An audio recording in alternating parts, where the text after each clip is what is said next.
இன்று நாங்கள் தியானிக்க போகிறோம். உடைய வார்த்தையினூடாக எங்களோடு கூட நீங்கள் பேசுங்க.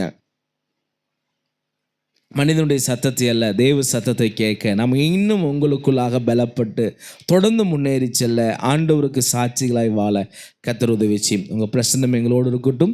ஆளுகை செய்து நடத்துங்க. இயேசு கிறிஸ்துவின் மூலம் ஜெபிக்கிறேன் எங்கள் ஜீவனுள்ள நல்ல பிதாவே, ஆமென் ஆமென். அல்லேலூயா. எத்தனை பேர் இந்த காலை நேரத்தில் சந்தோஷமாக இருக்கிறீங்க? உங்களுடைய சந்தோஷமான முகத்தையும் உங்களுடைய கரங்களையும் நான் பார்க்க விரும்புகிறேன். கரங்களை விட்டு ஆண்டவருக்கு ஒரு அல்லேலூயா அல்லேலூயா. சத்தமாக கையை மாத்திரம் இல்லை, வாயும் திறந்து ஒரு அல்லேலூயா சொல்லுங்க. அல்லேலூயா. ஏன்னா இங்கே அல்லேலூயா தோத்துறோம் கைங்களை உயர்த்து சொல்லனா பரலோகம் போனால் நமக்கு வேலையே என்னதான்? அதுதான். அல்லேலூயா. இது ட்ரைனிங் பீரியட். பக்கத்தில் பார்த்து சொல்லுங்கள், இது பயிற்சி நேரம். பயிற்சி நல்லா பண்ணாதான் அல்லேலூயா பர்ஃபார்மன்ஸ் பண்ணும்போது நல்லா பண்ண முடியும். அல்லேலூயா. நிறைய பேர் பயிற்சியே எடுக்காமல் பர்ஃபார்ம் பண்ண நினைக்கிறாங்க. பயிற்சி தான் நம்மளை பர்ஃபார்மன்ஸாக பண்ண வைக்க முடியும். அல்லேலூயா. பயிற்சி தான் நம்மளை அனுபவமாக மாறும். அந்த பயிற்சியை நம்ம ப்ராக்டிஸ் பண்ண, அதை செய்ய செய்ய செய்ய செய்ய கற்றுக்கொண்டதை நாம் பயிற்சி எடுக்க எடுக்க அதை நம் வாழ்க்கையின் அனுபவமாய் மாறும். ஒரு நாள் தேவன் வருவார். வேதம் சொல்லுகிறது, பூமியில் இருக்கிற சகல கோத்திரத்தாரும் பாசைக்காரரும் கர்த்தரை உயர்த்துகிற துதியின் சத்தம் மாத்திரம் அங்கே கேட்கப்பட போகிறது. அல்லேலூயா. அங்கே கண்ணீர் இல்லை, கவலை இல்லை, துக்கம் இல்லை, அழுகை இல்லை, வேதனை இல்லை. என்றைக்கும் தேவனோடு கூட நாம் தேவனோடு கூட இருக்க போகிறோம். யுகா யுகமாக நாம் அவரை ஆராதிக்க போகிறோம். அல்லேலூயா. உயர்வும் இல்லை, அங்கு தாழ்வும் இல்லை, ஏழை இல்லை, பணக்காரன் இல்லை. உயர்வும் இல்லை, அங்கு தாழ்வும் இல்லை, ஏழை இல்லை, பணக்காரன் இல்லை. ராஜாதி ராஜா இயேசு என்றென்றும் ஆண்டிடுவா. ராஜாதி ராஜா இயேசு என்றென்றும் ஆண்டிடுவா. இயேசுவின் குடும்பம் ஒன்று உண்டு, அன்பு நிறைந்திடும் இடம் உண்டு. இயேசுவின் குடும்பம் ஒன்று உண்டு, அன்பு நிறைந்திடும் இடம் உண்டு. கர்த்தரை யுகாயுகமாய் அவரை துதித்து ஸ்தோத்திரம் பண்ண போகிறோம். அல்லேலூயா. அதற்காக தேவன் நம்மை ஆயத்தப்படுத்துவாராக. கர்த்தருடைய நாமத்துக்கு மகிமை உண்டாவதாக. தொடர்ந்து நம்முடைய செய்திகளை உங்களுக்கு ஆசீர்வாதமாக இருக்குன்னு சொன்னால் ஒவ்வொரு வாரமும் நம்முடைய யூடியூப் சேனலில் அதை நாங்கள் அப்லோடு செய்கிறோம். விருப்பமுள்ளவர்கள் மறுபடியும் நீங்கள் பார்த்துக்கொள்ளுங்க. ஏற்கனவே ஒரு வருடம் 1.5 வருடத்துக்கு மேலாக பதிவு செய்யப்பட்ட நம்முடைய செய்திகள் எல்லாவற்றையும் சிலது ஒவ்வொன்றாக யூடியூப்பில் நம்ம பதிவேற்றம் செய்து கொண்டிருக்கிறோம். தேவனுடைய பிள்ளைகள் சில செய்திகள் உங்களுக்கு ஆசீர்வாதமாக இருக்கும் என்று கர்த்தருக்குள்ள நான் விசுவாசிக்கிறேன். உங்களுக்கு ஆசீர்வாதமாக இருந்தால் மறுபடியும் நீங்கள் அதை போட்டு நீங்கள் கேளுங்கள். மற்றவர்களுக்கும் நம்முடைய யூடியூப் சேனலை அல்லது யூடியூபை தேவனுடைய வார்த்தையை மற்றவர்களுக்கும் நீங்கள் அறிமுகப்படுத்துவீங்கள். அவர்களும் அந்த வார்த்தையை கேட்டு ஆண்டவருக்குள்ளாக பலனடையட்டும், ஆசீர்வதிக்கப்படட்டும். தொடர்ந்து இந்த மீடியா மினிஸ்ட்ரிக்காக தொடர்ந்து ஜெபித்து கொள்ளுங்கள். இன்றைக்கி இருக்கிற பெரிய டூல்ஸ் எல்லா விதமான ஃபீல்டுலையும் வளர்ச்சிக்கு பெரிதும் உறுதுணையாக இருக்க போகுது. எதுன்னு சொன்னால் மீடியா மினிஸ்ட்ரி தான். மீடியா தான் ஒரு பெரிய வெப்பன்ஸ். அந்த ஒவ்வொரு காலகட்டத்திலும் ஒவ்வொரு விதமான காரியங்கள் இருக்கும். இந்த காலகட்டத்தில் மீடியா தான் ஒரு பெரிய டெவலப்மெண்ட், வளர்ச்சிக்கு அது மிகவும் உறுதுணையாக இருக்கும். அதனால் மற்றவங்களுக்கு நீங்கள் ஷேர் பண்ணுங்கள். நான் ஷேர் பண்ணுங்கள், சப்ஸ்கிரைப் பண்ணுங்கள்லாம் சொல்ல மாட்டேன். மற்றவங்க ஆசீர்வதிக்கப்படணும், அதுதான் நம்மளுடைய நோக்கம். ஒரு அலையிலே சொல்லுங்கள், கர்த்தர் நல்லவர், அவருடைய மேலான நாமத்துக்கு மகிமை உண்டாவதாக. லேவியராகமத்தின் புஸ்தகம் 26ஆம் அதிகாரம் 9ஆம் வசனத்தை நம்முடைய தியானத்திற்கு ஆதாரமாக எடுத்துக்கொள்வோம். லேவியராகமத்து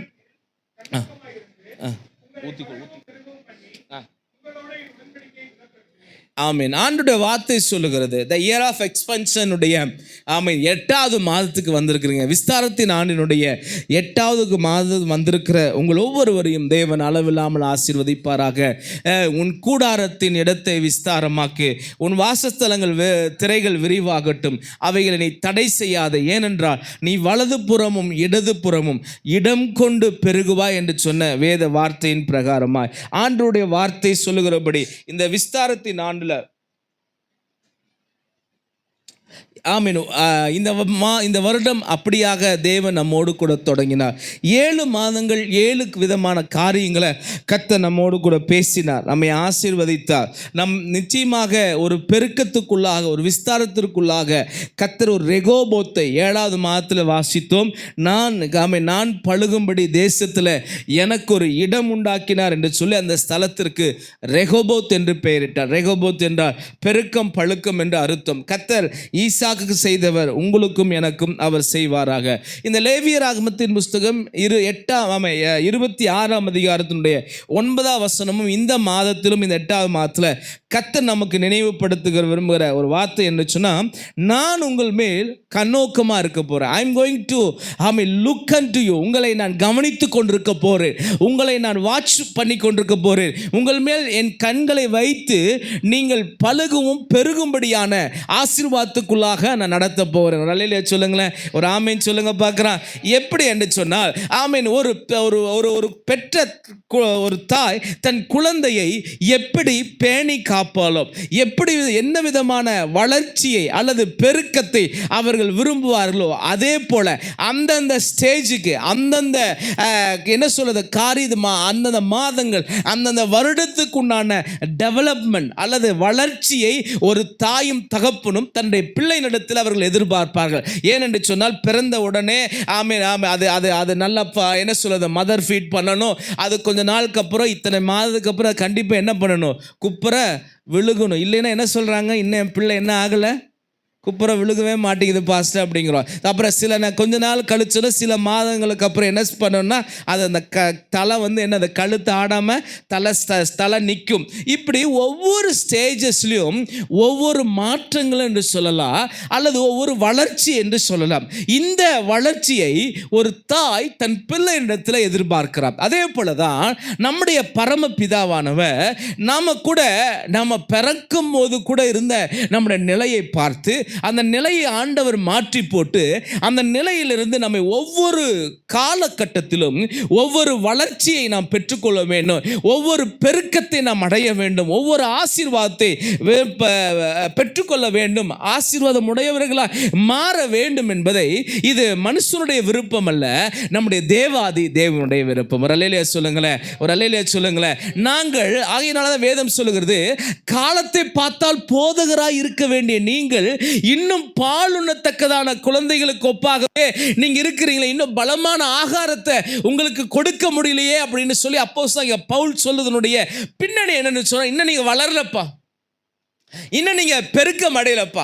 அதாவது நீங்க தேவனுக்குள்ளாக மறுபிறப்பு அடைந்தேன் அல்லது ஞானஸ்நானம் எடுத்தேன், தேவனுக்குள்ளாக ரட்சிக்கப்பட்டேன் என்று சொல்ற நாம் இன்னும் அதற்கேற்ற இத்தனை ஆண்டுகள், இத்தனை வருஷத்திற்கு உண்டான வளர்ச்சியை, இத்தனை வருஷத்துக்கு உண்டான மெச்சூரிட்டியை நான் இன்னும் அடையாதவனா என்னோட வாழ்க்கையில் போய்கொண்டிருக்கிறேன். ஆனால் ஆண்டவர் என்ன செய்யறான்னு சொன்னா, நான் உங்கள் மேல் கண்ணோக்கமா இருக்கிறேன். அதற்கு முன்பதாக நம்முடைய சூழ்நிலை எப்படியா இருந்தது சொல்லி நாங்கள் பார்ப்போம் என்று சொன்னால், எசேக்கியேலின் புஸ்தகம் 16ஆம் அதிகாரத்துக்கு நேராக உங்கள் கவனத்தை திருப்புங்கள்.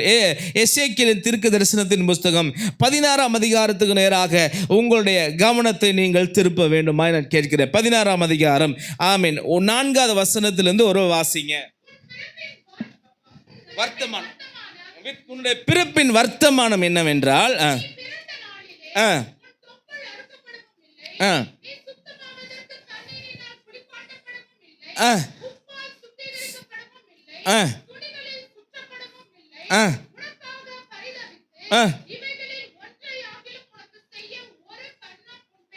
there is no eyes have upon you.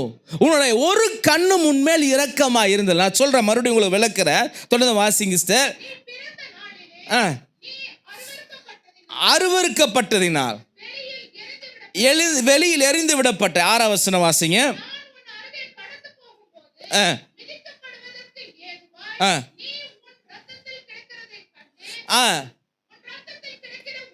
பார்த்து பிழைத்திரு என்றேன்.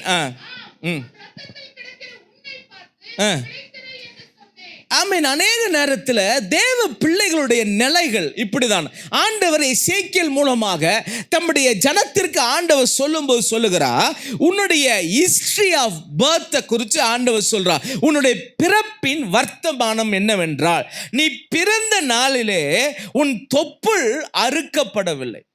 ரெண்டாவது, நீ சுத்தமாவதற்கு தண்ணீரால் குளிப்பாட்டப்படவும் இல்லை, உப்பால் சுத்திகரிக்கப்படவும் இல்லை, துணிகளில் சுற்றவும் இல்லை. ஏனென்றால் தேவஜனமே, ஆண்டவர் இந்த வார்த்தையை எதோடு கூட ஒப்பிடுகிறார் என்று சொன்னார், ஒரு குழந்தையோடு கூட ஒப்பிடுகிறார்.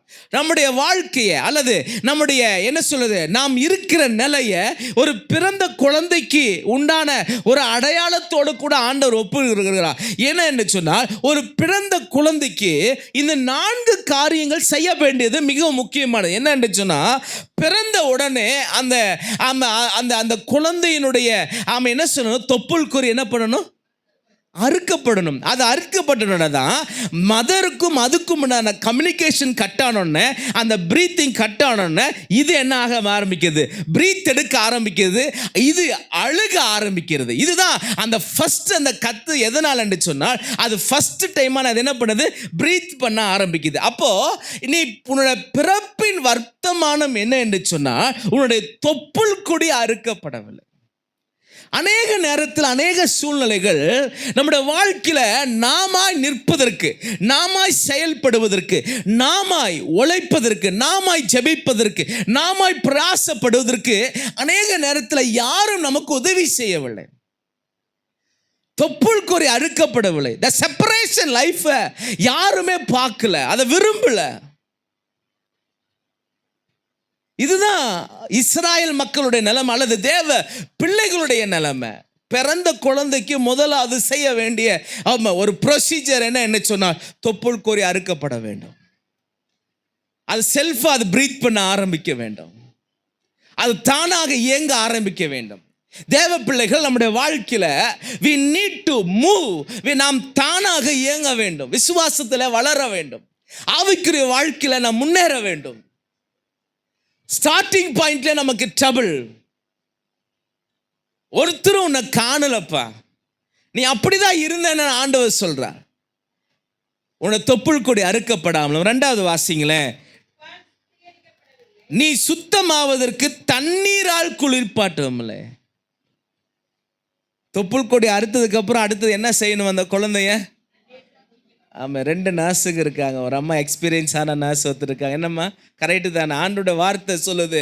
ஆமாம், 2வது அது தண்ணீரால் என்ன பண்ணணும்னா குளிப்பாட்டப்பட வேண்டும். இதுக்கு ஒவ்வொன்றுக்கும் ஒவ்வொரு அர்த்தம். நான் அதை சொல்ல வரல இன்னைக்கு. இதுக்கு ஒவ்வொரு ஸ்பிரிச்சுவல் மீனிங் இருக்கிறது.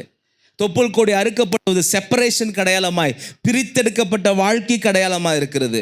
தண்ணீரால் குளிப்பாட்டுவது ஞானஸ்தானத்திற்கு அடையாளமாக இருக்கிறது. உப்பால் சுத்திகரிக்கப்படுவதற்கு சுத்திகரிப்புக்கு அடையாளமாக இருக்கிறது.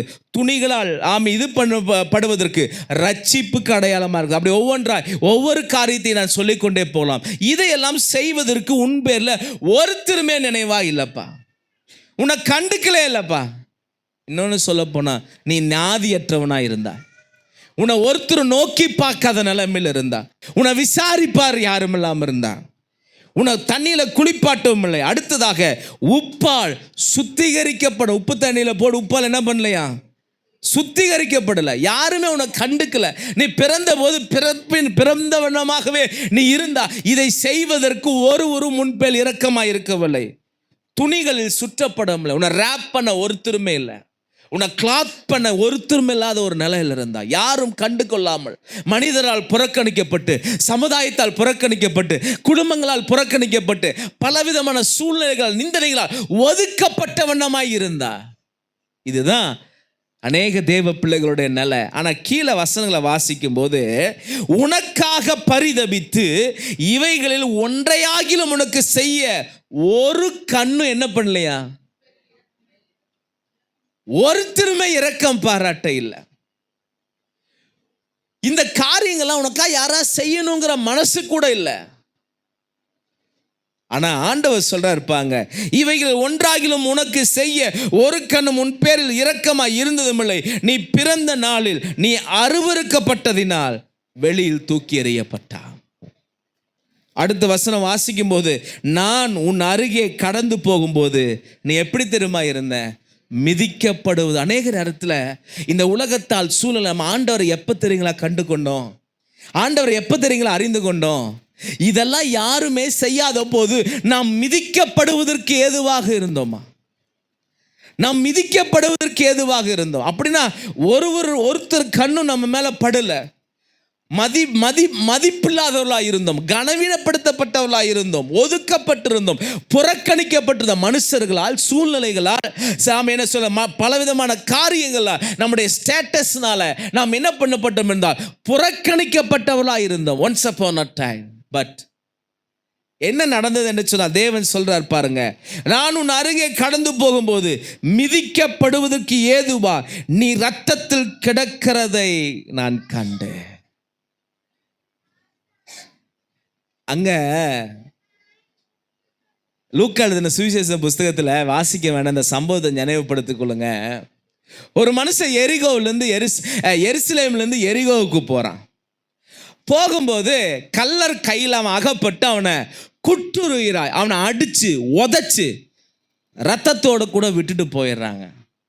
இப்போ அந்த வழியில் ஒரு ஆசாரியன் வரான். ஆசாரியன் பார்த்துட்டு விலகி போயிட்டானா.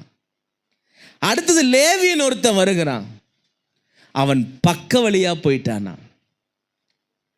அப்போ நான் குட்டுராய் கிடக்கும் போது, நான் அடிபட்டிருக்கும் போது, ஒதுக்கப்பட்டிருக்கும் போது, நெருக்கப்பட்டிருக்கும் போது, எந்த காரியமும் மனுஷனுடைய தயவு எந்த ஒத்தாசையும் இல்லாத போது நம்ம அதை நான் மறுபடியும் அந்த வார்த்தையை பயன்படுத்துகிற தவறாக எடுத்துக்கொள்ள, நாதியற்றவனாக இருக்கும்போது ஒரு கண்ணும் என் மேல் என்ன பண்ணலையா, இரக்கமாய் இருக்கவில்லை.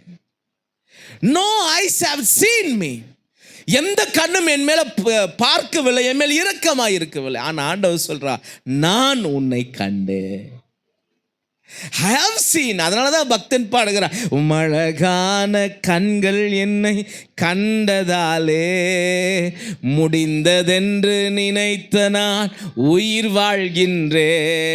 உம்மழகான கண்கள் என்னை கண்டதாலே முடிந்ததென்று நினைத்த நான் உயிர் வாழ்கின்றே. யாரும் அறியாத என்னை நன்றாயறிந்து தேடி வந்த நல்ல நேசரே. எத்தனை பேர் விசுவாசிக்கிறீங்க? யாரும் அறியாத என்னை நன்றாயறிந்து தேடி வந்த நல்ல நேசரே, ஒன்றும் இல்லாத என்னை உம் காருண்யத்தாலே உயர்த்தி வைத்த நல்ல நேசரே, ஒன்றும் இல்லாத என்னை உம் காருண்யத்தாலே உயர்த்தி வைத்த நல்ல நேசரே. உம்மழகான கண்கள் என்னை கண்டதாலே முடிந்ததென்று நினைத்த நான் உயிர் வாழ்கின்றே.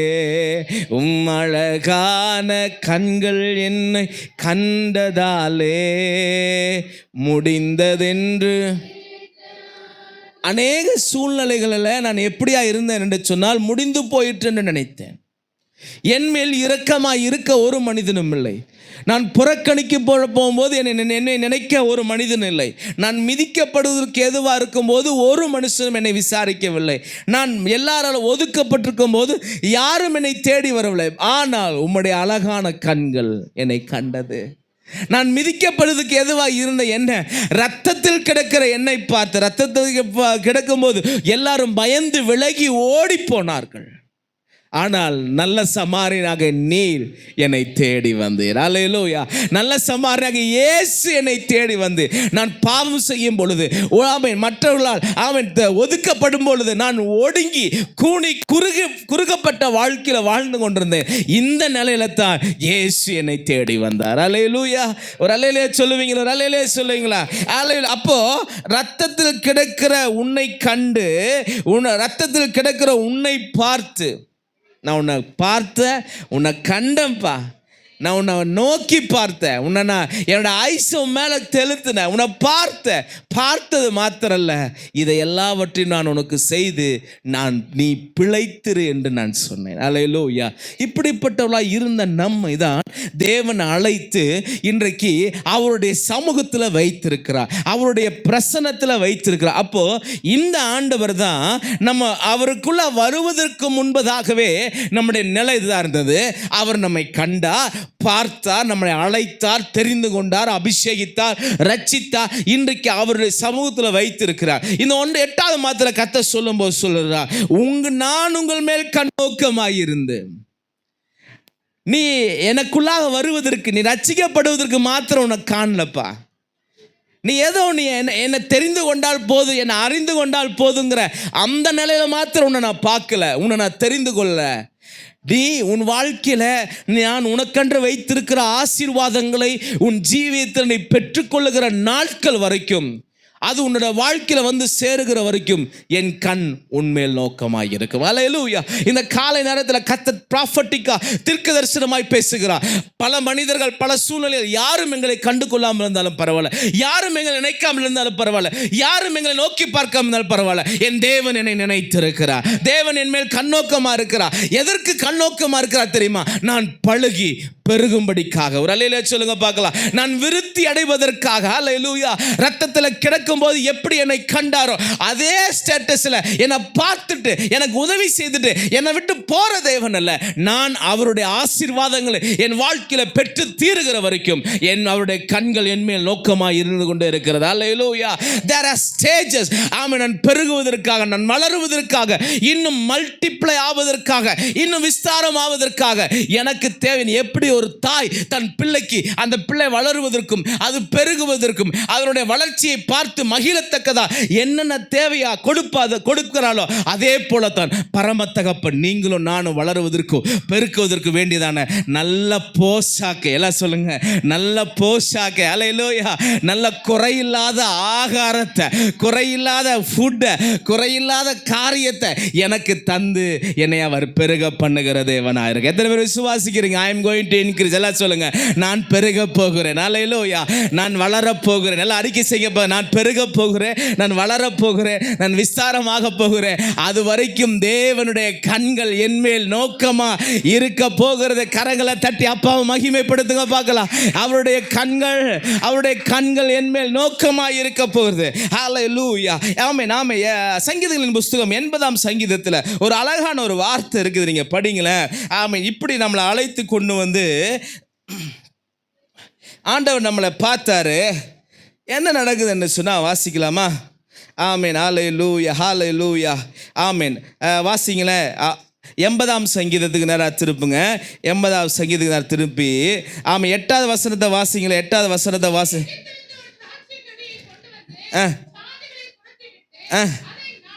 ஆமே படர்ந்தது. ஆமென். தேவனுடைய பிள்ளைகளே, ஆண்டவர் தம்முடைய ஜனத்தை பார்த்து சொல்றாரு, உங்களை நான் எகிப்திலிருந்து கொண்டு வந்து, அந்த 8வது வசனத்தை வாசிங்களே, 7வது வசனத்தை வாசிங்க.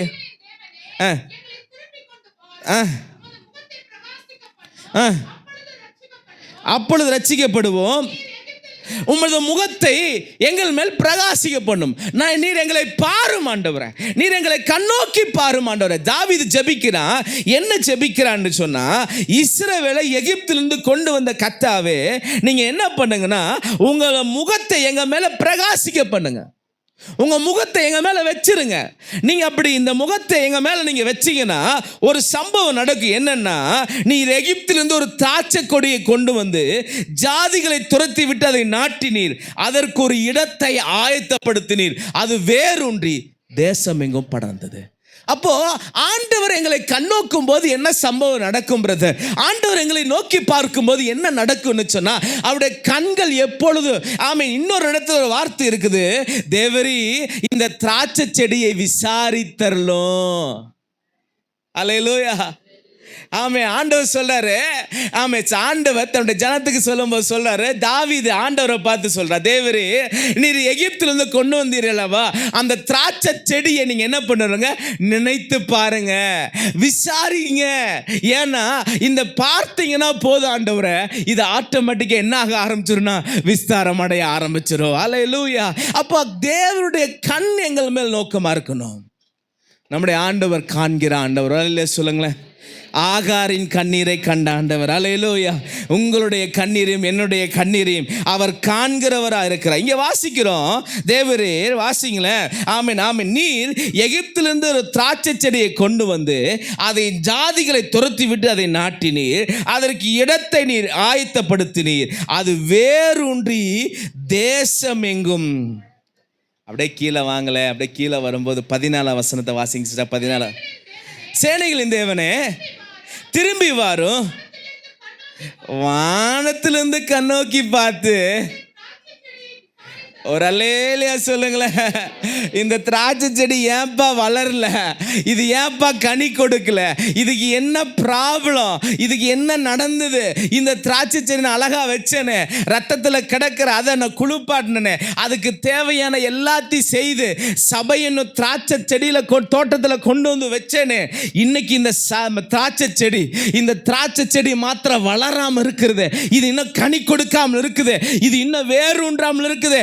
What happened to this? vineyard. இந்த திராட்சை செடிக்கு என்ன நடந்தது, தோட்டத்திற்கு என்ன நடந்ததுன்னு பார்த்தா அது வளரல, அது கனி கொடுக்கல, அது பெருக்கத்துக்குள்ளாக இன்னும் நடத்தல. அதனால தான் சங்கீதக்காரன் ஜெபிக்கிறான். என்ன ஜெபிக்கிறான் வாசிங்களேன். ஆமென். மறுபடியும் படிங்க அந்த வசனத்தை.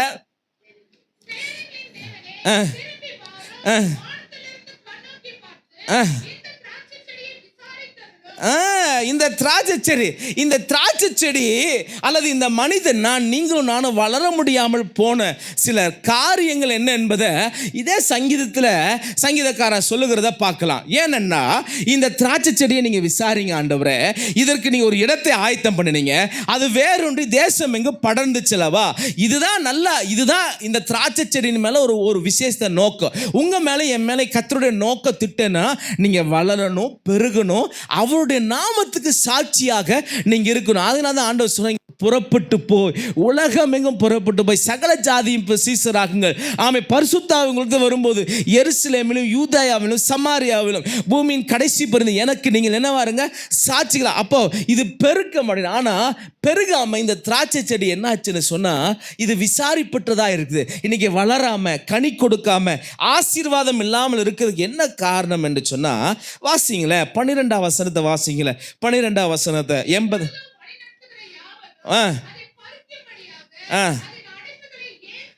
இப்பொழுது வழி நடக்கிற யாவரும் பறிக்கும்படியாக அதன் அடைப்புகளை ஏன் ஆண்டவரை தகர்த்து போட்டீர். அடுத்த வசனத்தை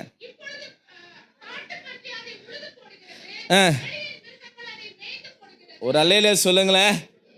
நான் வரலாமல் போனதுக்கு காரணம் என்னென்னா என் அடைப்பு ஏதோ காரணத்தினால என்ன ஆயிடுச்சு, என் அடைப்பு நீங்கிருச்சு. இந்த அடைப்பு நீங்கினது மாத்திரம் அல்ல, காவல் இல்லாமல் போனது மாத்திரமல்ல, காட்டு பன்றியும் அதை உழுது போடுகிறது, வெளியின் மிருகங்கள் அதை மேய்ந்து விடுகிறது. இந்த திராட்சை செடி வளரல, இந்த திராட்சை செடி கனி கொடுக்கல.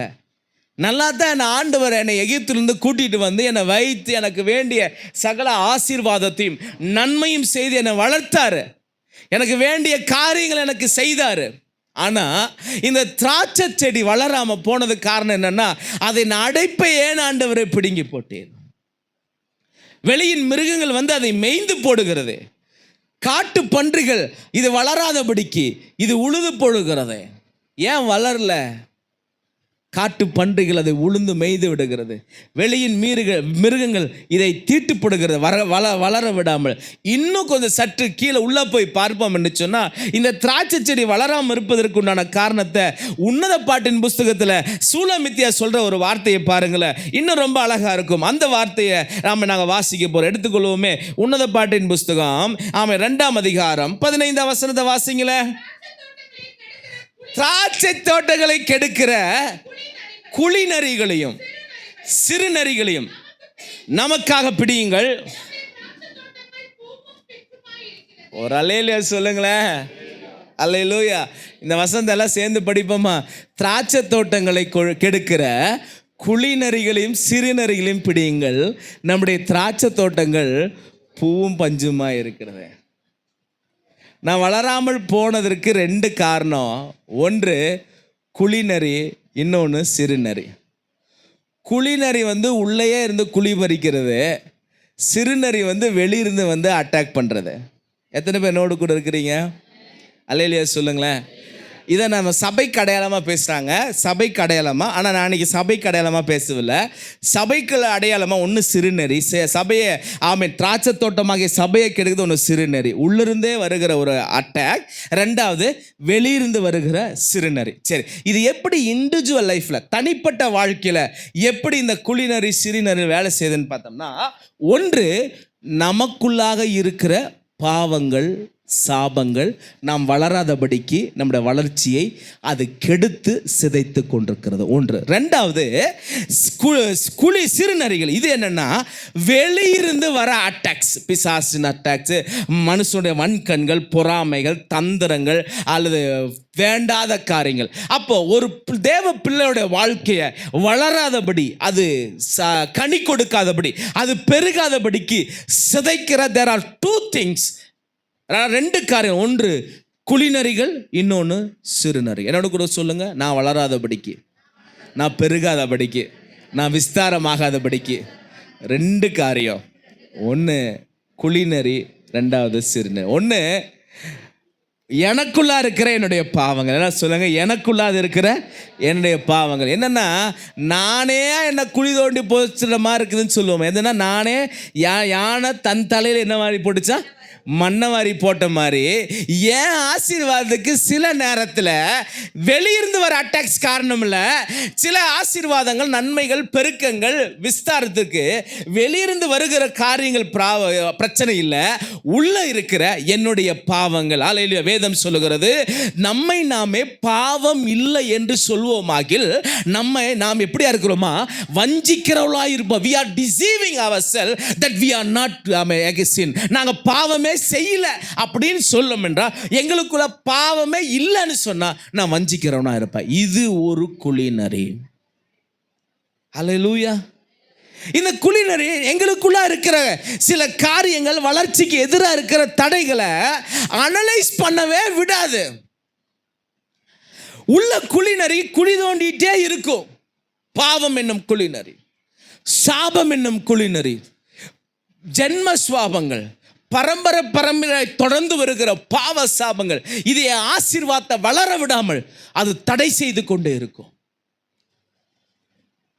இது எங்க செய்யணும்? அடியில் இருக்கிற திராட்சை செடி வேற என்ன பண்ணுனா அரிச்சு கெடுத்து விட்டுறது. இந்த குழிநரியோட வேலை. சிறுநரி வெளியிருந்து வருகிற அட்டாக்ஸ் நம் மேல வளரக்கூடாதபடிக்கு, என்னுடைய பாவங்கள், தேவன் விரும்பாத சில குணாதிசயங்கள், நான் தேவனுக்குள்ளாக வேரூன்றாதபடி நான் சொல்றேன். நான் வேரூன்ற இல்லை, எனக்குள்ளாக பாவம் இருக்கும் என்று சொன்னா நான் வஞ்சிக்கிறவனாய் இருப்பேன். ஏன் தாவீது அந்த விண்ணப்பத்தை ஏறெடுக்கிற, தேவனே இந்த திராட்சை சொட்டதை விசாரிங்கப்பா, கைண்ட்லி உங்க கண் அது மேல இருக்கட்டும் ஆண்டவரே, உங்க கண் அந்த திராட்சை செடி மேல் நோக்கமா இருக்கட்டும். ஏன் அதனுடைய அடைப்புகளை தகர்த்து போட்டி? What is the reason? குழிநரிகள் உள்ள இருந்து வேலை செய்யறது. ரீமானா ஷாக்கா தரலபா. பெருக்கத்திற்கும் விஸ்தாரத்திற்கும் ஒரு பெரிய தடை தேவ பிள்ளைய, தேவ மக்களை, அது எனக்கும் சேர்த்து தான். இண்டிவிஜுவல் பர்சனல் லைஃப்ல இருக்கிற நம்முடைய பாவங்கள், சாபங்கள், குணாதிசயங்கள், கேரக்டர் சேஞ்ச் ஆகலை, அது இன்னும் அதே சுவாபம் எனக்குள்ள இருக்குது. இத்தனை பிரசங்கள் கேட்டும், இத்தனை வருடம் ஆண்டுடைய பிள்ளையா இருந்தும் குறிப்பிட்ட பாவங்கள் என்னுடைய வாழ்க்கையில தொடர்ச்சியை எனக்குள்ள கிரியை செய்து அதை நான் வளர விடாம, நான் பெருக விடாம, தேவன் விரும்புகிற வளர்ச்சி அடையாம என்னை தடை செய்து கொண்டிருக்கிறது. இன்றைக்கு அந்த குழி நரிகள் மேலே கர்த்தருடைய வல்லமை வருவதாக. அல்லேலூயா. என்னுடைய பாவத்தின் மேலே விட முடியாதிருக்கிற பாவங்கள், மேற்கொள்ள முடியாதிருக்கிற சில பாவங்கள், சூழ்நிலைகள், பாவத்தின் எண்ணங்கள், பாவத்தின் சூழ்ச்சி, சில கேரக்டர்ஸ், குணாதிசயங்கள் மாற்றமடையாமல் நான் சொல்லுவோமே, இன்னும் இவங்களுக்குள்ள அந்த ஜென்மஸ்வாவம் மாறலைங்க. இல்லை, நம்ம என்றைக்கு ரட்சிக்கப்படுகிறோமோ அன்றைக்கே வேதம் சொல்லுகிறது நம்முடைய வாழ்க்கையில் கிறிஸ்துவின் குணாதிசயங்கள் பெருக வேண்டும். எத்தனை பேர் நோடு கூட இருக்கிறீங்க இந்த கால நேரத்தில்? இது முதல் அட்டாக்ஸ். இதை குறித்து நான் வரக்கூடிய நாட்களில் பேசுகிறேன். இந்த முதல் அட்டாக்ஸில் இந்த திராட்சை செடி அல்லது இந்த மனுஷனுடைய வாழ்க்கை வளராமல் சீர்குலைந்து போக ஆரம்பிக்குது.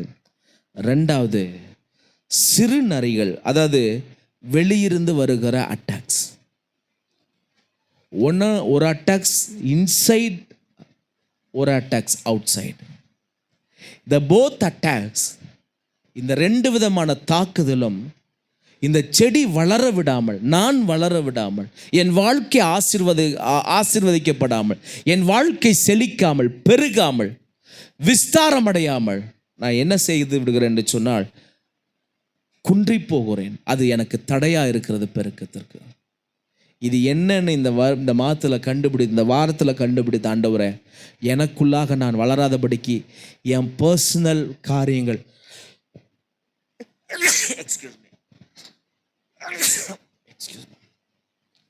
பர்சனல் தடைகள் எது இருக்கும் என்று சொன்னால் என்ன மாற்றுங்க ஆண்டவரேன்னு இந்த 2ஆம் தேதியிலிருந்து நான் ஜெபிக்க போகிறேன்.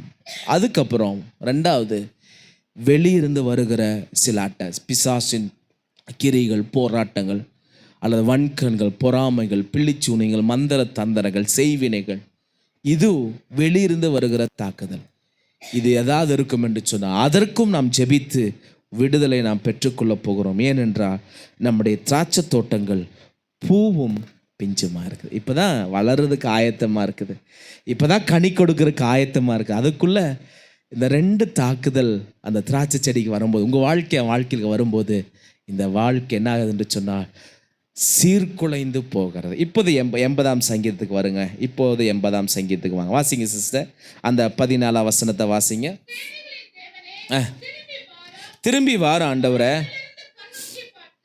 அங்கே பாருங்க, உன்னோட பிறப்பின் வர்த்தமானமாவது 4 காரியங்கள் செய்ய ஒருத்தரும் பேல இறக்கமா இல்லை. என் கண்ணு நான் மறுபடியும் அதை தான் சொல்ல வருவேன். என் கண்ணு உன்னை கண்டது, உன்னை பார்த்ததுன்னு சொல்லி உன்னை நான் அழைத்த, உன்னை வேறு பிரிச்ச, உன்னை பிழைத்திர என்று சொன்னேன். இங்கே நீ வளர ஆரம்பிக்கும் போது உன்னை நான் எகிப்திலிருந்து கொண்டு வந்து ஒரு திராட்சை செடி போல உன்னை நாட்டி உன்னோட வளர்ச்சியை, உன்னோட பெருக்கத்தை நான் பார்க்கறதுக்கு விரும்பினேன். அதுக்குள்ள பெருக்கமும் வளர்ச்சியும் வராதபடிக்கு தடைகளாய் இந்த குழிநரிகள், சிறுநரிகள், காட்டு பன்றிகள் வந்து உன்னோட வாழ்க்கையை உழுதுட்டு போயிடுச்சு, கெடுத்துட்டு போயிடுச்சு. ஆகையால் சங்கீதக்காரன் தாவீது சொல்கிறான் 14ஆம் வசனத்தில், சேனைகளின் தேவனே திரும்பி வாரும், வானத்திலிருந்து கண்ணோக்கி பாரும், இந்த திராட்சை சாட்டத்தை விசாரியா. தேவனுடைய குணாதிசயங்களில் ஒன்று, ஒரு பெரிய குணாதிசயம், அவர் நம்மை விசாரிக்கிறவர். இந்த 8ஆவது மாதத்தில் ஏன் நீ வளரலம்மா, நீ ஏன் இன்னும் பெருகலை, உன்னை விசாரிக்கிறவர். விசாரித்து அதற்கேற்ற சொல்யூஷனை கொடுத்து லேவியராகமம் 26ஆம் அதிகாரம் 9ஆம் வசனத்தின்படி, நான் உன்மேல் கண்ணோக்கமாயிரு. I am going to overlook favourably. ஆங்கிலத்தில், எபிரேய பாஷையில் அல்லது வேறொரு டிரான்ஸ்லேஷனில் இதை குறித்து சொல்லும் பொழுது ஐ எம் ஓவர்லுக்கிங் ஃபேவர்லின்னு போடப்பட்டிருக்கு. அப்படின்னா உன்மேல் கண்ணோக்கமாக இருந்துன்னு தமிழில் போடப்பட்டிருக்குது. அந்த டிரான்ஸ்லேஷனில் எப்படியா போட்டிருக்கு, நான் உன் மேலே தயவோடு கண்ணோக்கி பார்க்க போகிறேன். நான் I am going to look favourably unto you. ஆமாம், I am going to look favour. அப்படின்னா ஏன் கெடுக்கப்பட்டேன்னு எனக்கு தேவையில்லை. உன் வாழ்க்கையில் என்ன நடந்தது எனக்கு முக்கியம் இல்லை. உன் ஜீவன் எதனால் கெடுக்கப்பட்டது, சீர்குலைந்தது, அழித்தது எனக்கு முக்கியம். இப்போ நான் ஒன்று பண்ண போகிறேன். உன் மேலே என் கண்ணை நான் வைத்து, உன் மேலே நான் கண்ணோக்கமாக இருந்து, நான் இந்த மாதத்தில் உன்னை பழுகும்படி பெருகும்படி நான் செய்ய போகிறேன். அல்லேலூயா, அல்லேலூயா. எத்தனை பேர் ரெடியாக இருக்கிறீங்க? அல்லேலூயா. உம்முடைய கண்கள் என் மேல் நோக்கமாக இருக்கட்டும். எல்லாரும் கண்களை மூடுங்க. இதோடு நான் முடிக்கிறேன். ஹல்லேலூயா. நம்ம திருவிருந்துக்கு நேராக போகணும். ஹல்லேலூயா, ஹல்லேலூயா, ஹல்லேலூயா. எல்லாரும் கண்ணோக, எல்லாரும் ஆண்டவரை ஜெபிங்க. ஆண்டவரே, நீங்கள் என்ன விசாரிங்க. ஆண்டவரே, என் மேலே கண்ணோக்கமாக இருங்க.